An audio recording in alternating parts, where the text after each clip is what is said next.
Last week, I got a clue in my mailbox. It was a rock. And I didn't know why I got a rock. And then I also found a book about painting rocks. So here this says THANKFUL, thankful. And I am very thankful for all of you. I really enjoy story time with all of you. So let's go to this next story. I don't want to give anything away, but, no, Miss Heidi, don't give any of it away. But just want to let some friends know that if you are free this Tuesday from 3:30 to 4, feel free to go to the Specials Library Google Classroom and go ahead and join the video from 3:30 to 4. We are going to paint rocks.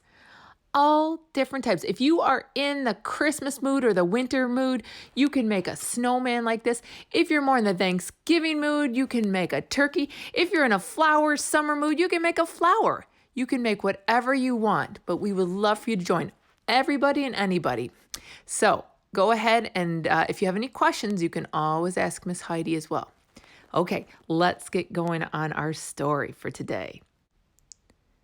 This story is called Duck and Hippo Give Thanks by Jonathan London, and the pictures are by Andrew Joyner.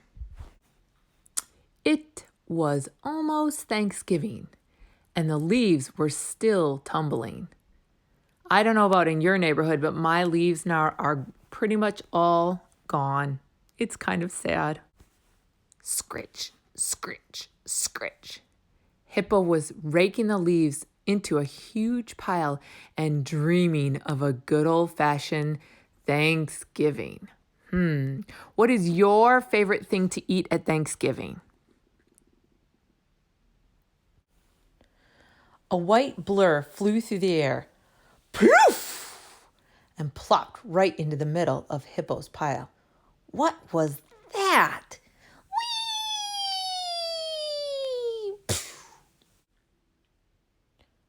A head popped up.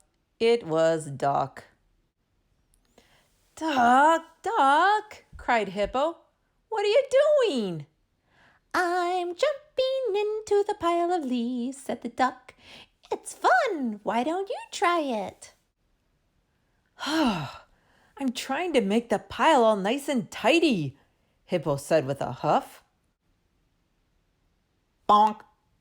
Just then an apple fell on Hippo's head. Hippo rubbed his head and polished the apple and handed it to Duck.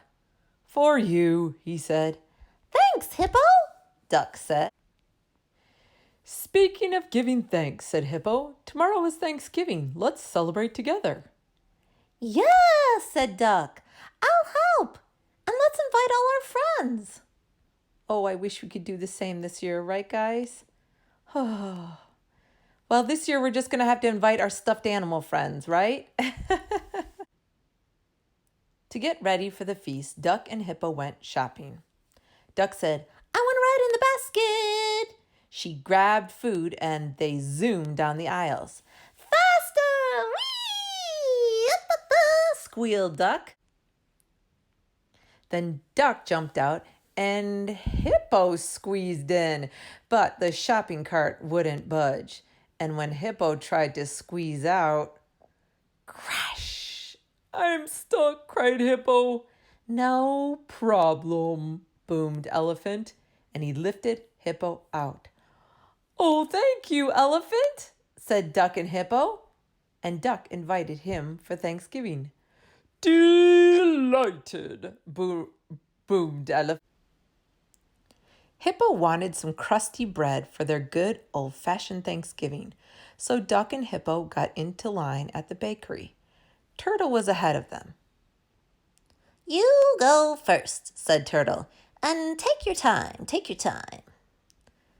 Thank you, Turtle, said Duck and Hippo, and Duck invited him for Thanksgiving. Terrific, said Turtle. By now, Duck and Hippo were so hungry. They went to Pig's Pizza, and they each ate a slice of Pig's special pizza of the day. "Thank you, Pig," said Duck and Hippo, and Duck invited her for Thanksgiving. "Yummy!" cried Pig. "I can't wait." Back at Hippo's house, Hippo said, "Oh, there's so much to do for our good old-fashioned Thanksgiving." So Duck went out and gathered leaves. She just couldn't help jumping in. Whee! Hippo went out and gathered pumpkins. "Quack-a-doodle-doo!" cried Duck, sitting on the pumpkin. "I laid an egg." Then Duck gathered acorn squashes. "Let me help you, Duck," said Hippo. Lastly, Duck and Hippo gathered apples and headed back inside. But they bumped into each other at the door. Whoops! Hippo bowed and said, "After you, dear Duck."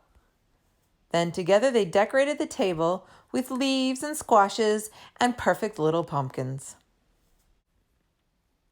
When they were done, Duck did a dance on the tabletop and sang, "Ta-da!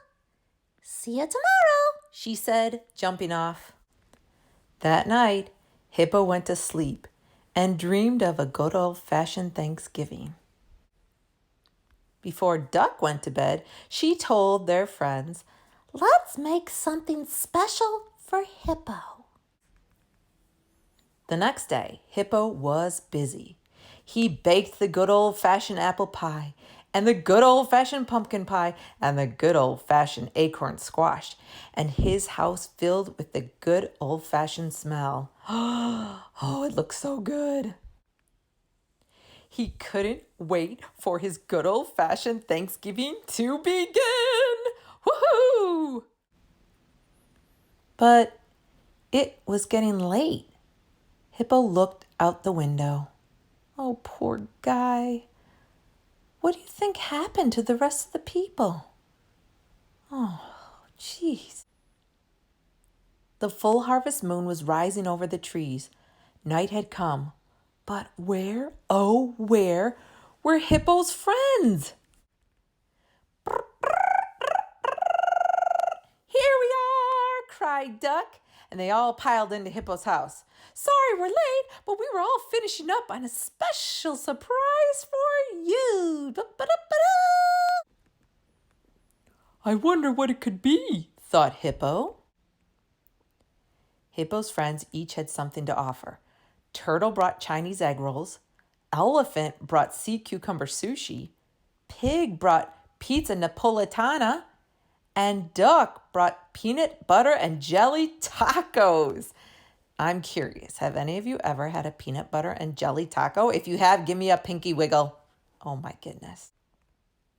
Surprise! This is not a good old-fashioned Thanksgiving feast, thought Hippo. Now I wonder what choice Hippo will make, because he is not happy right now that everybody brought stuff. He wanted to have his good old-fashioned Thanksgiving, and look, he is not happy. So right now you can make a prediction. What do you think Hippo will do? Will he get angry at them? Or will he accept that everybody has their own unique way of celebrating Thanksgiving? Let's see what happens. But then he looked at the smiling faces of all his dear friends. He spread his arms wide and said, "Welcome, and thank you for being who you are." Hooray! Everyone shouted, "Woohoo! Yeah!" Oh, Hippo made such a good choice. It's hard sometimes when maybe we have to try a new food somewhere different, or someone gives us a present that we really don't want. We put a smile on because we know they're very excited about giving us that present. And even if we don't want it, we put a smile on because we want to say, "Thank you. Thank you for taking the time to find this gift for me." And it's hard because, if we really look at it and it's really not what we want, but we don't want to hurt someone else's feelings because they worked really hard on either making that food or giving you that present. So this is a really good lesson for all of us. Way to go, Hippo. They all gathered around the table and held hands. Duck and Hippo gave thanks for their friends, for being together, and for sharing nature's bounty. "Let's eat!" cried Pig. And it was a big, happy Thanksgiving feast, the best Thanksgiving ever. And when they were done, Duck said, "And now let's go outside." What do you think they're going to do outside? Time to place your guess. Let's see. "And jump in the leaves! Yahoo! Woo! Ah!" Okay. That doesn't surprise me with good old Duck. Well, I hope you enjoyed this awesome story. This year, Thanksgiving will be very different. For all of us, it will be very different. But we will just make the best of it. And then next year will be different as well. So, all right, I am ready to move on. It's going to be a fabulous week. All right, here we go.